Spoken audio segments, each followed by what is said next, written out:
Siapa yang selama 1,5 tahun ini punya anak di bawah usia 17 tahun? Apa rasanya umplek-umplekan setiap hari disuruh belajar dari rumah sementara rumahnya nggak ada tempat kecil aja untuk belajar zoom-zooman? Apa yang terjadi kalau ditambah 1,5 tahun lagi? Di sisi lain, kalangan rakyat umumnya, bagaimana rasanya mereka sahabat yang nggak ada internet, nggak ada pulsa, sementara di rumahnya ada 3 orang memerlukan komputer atau gadget atau laptop untuk kerja dan sekolah, tapi tidak memilikinya. Fakta saat ini, biaya sekolah dari rumah ternyata tidak murah. Menjalankan sekolah dari rumah ternyata nggak efektif, dapat ilmu tipis, nggak ada keterampilan lainnya termasuk laboratorium dan kehilangan skill olahraga, kesenian, dan keterampilan sosial lainnya. Bekerja dari rumah malah banyak stresnya, banyak wacana diskusi tok, tetapi tidak ada gerakan nyata. Diskusi doang, eksekusinya kecil, seminar, meeting, belajar online, ngomong doang 1-2 orang, wacana, diskusi.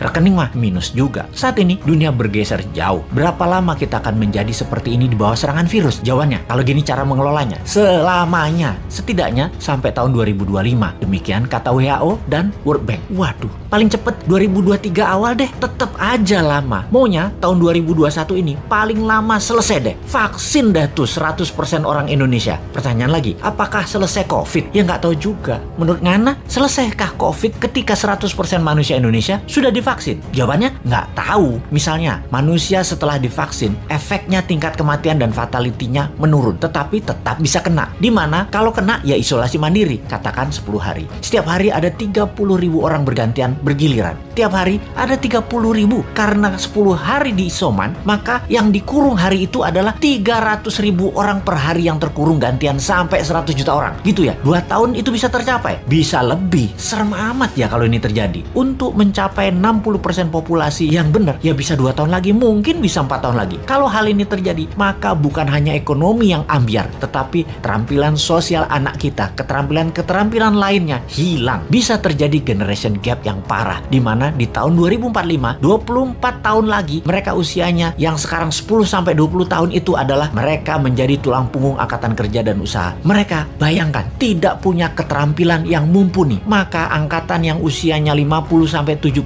tahun di kemudian tadi masih tetap bekerja dan ini tidak efektif. Maka gawat kalau bernegara tidak ada yang memikirkan hal ini, tetapi lebih memikirkan tenaga kerja asing bagaimana bisa masuk terus dengan dilindungi pejabat paling berkuasa. Alhamdulillah berhasil masuk terus. Itu lebih penting baginya sekarang. Saat ini generasi mendatang ngapain gue pikirin katanya. Yang penting saat ini lagi berkuasa, gak ada yang boleh halangin. Pokoknya gigi 5, gaspol, gue harus kaya. Lalu siapa yang urus generasi muda yang sudah 1,5 tahun ini dikurung di rumah? Ditambah masih ada kemungkinan dikurung lagi 1,5 tahun lagi. Kita urai masalahnya. Kalau anak usia saat ini 7-11 tahun, usia SD, mereka tidak mengerti banyak tentang culture, budaya lokal wisdom. Bayangin, ditambah 1,5 tahun lagi terkurung. Mereka nantinya manusia yang tidak punya budaya. Lalu, remaja usia pancaroba, baru akil balik, usia 11-15 tahun. Mereka adalah manusia lagi cari jati diri. Kematangannya berubah. Dirinya not a girl, but not yet a woman. Menjadi terhambat. Ditambah 1,5 tahun lagi kejiwaan mereka, maka man atau woman tidak paham, tidak akan matang. Sulit menjadikan boy to man. Di usia 16-23 tahun, masa SMA dan kuliah, anak ini adalah masa kreatif dan puncak-puncaknya iseng dan puncak-puncaknya main di usia ini. Kesalahan-kesalahan kecil itu penting untuk modal nanti bersosialisasi di kemudian hari. Tidak banyak mereka bisa lakukan. Mereka masuk generasi yang hilang. Kalau ditambah 1,5 tahun lagi, sekolah mereka tak berketerampilan, tak ada kesempatan di laboratorium, di studio, praktek kerja, keilmuan jalanan atau street smartnya tidak ada. Hampir tidak mungkin membuat mereka berubah